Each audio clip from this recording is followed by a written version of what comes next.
Hello and welcome to James Hennon on YouTube. Today I'm making a video for the Nine of Swords, continuing in our suit.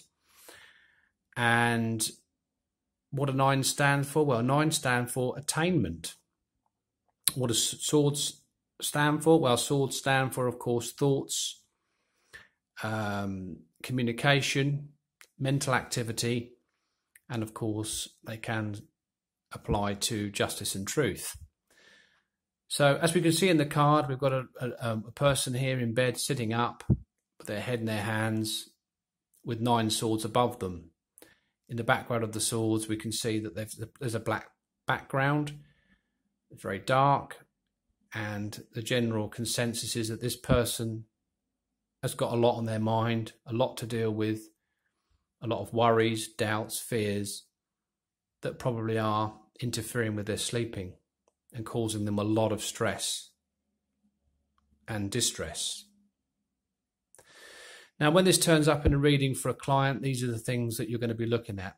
They've obviously got something on their mind, something that they've got to deal with that they probably don't feel very optimistic or hopeful about dealing with.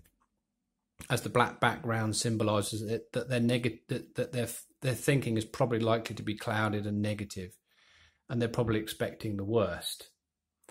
They're likely to be anxious and feeling unsure about their next move, and probably doubting that whatever they do is going to turn out very well. But the general guidance of this card is that things very rarely are as bad as we think they are.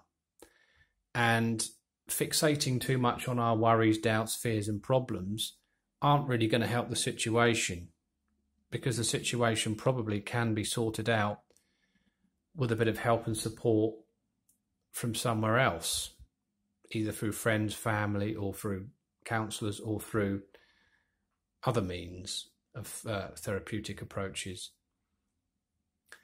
So generally, you'd have to be a bit understanding and kind and sympathetic if you're reading for someone that's going through this. They're going to see things as being bad. They're not going to be optimistic. They're probably not going to be positive. So the communication that you may have with this person may be very negative, or you may be very negatively communicating with somebody else.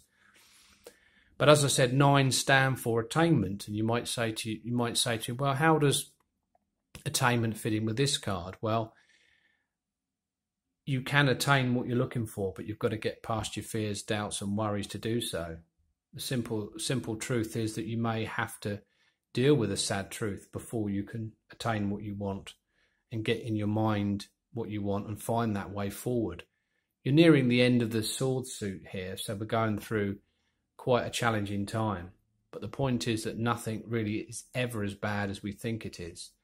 Yes, it is difficult and stressful and trying and challenging for these people, whoever's involved with this. But ultimately, there has to be a way forward, and we have to start believing that things can actually take a turn for the better.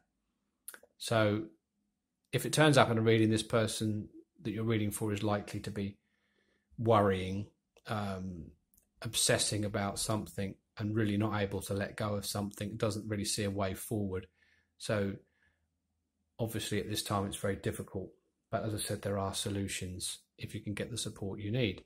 So that's the Nine of Swords. I hope you've enjoyed the video. Don't forget to like and subscribe to James Hennon on YouTube, and to find me on Facebook under James Hennon Tarot. Until the next video, thank you for watching. Bye-bye.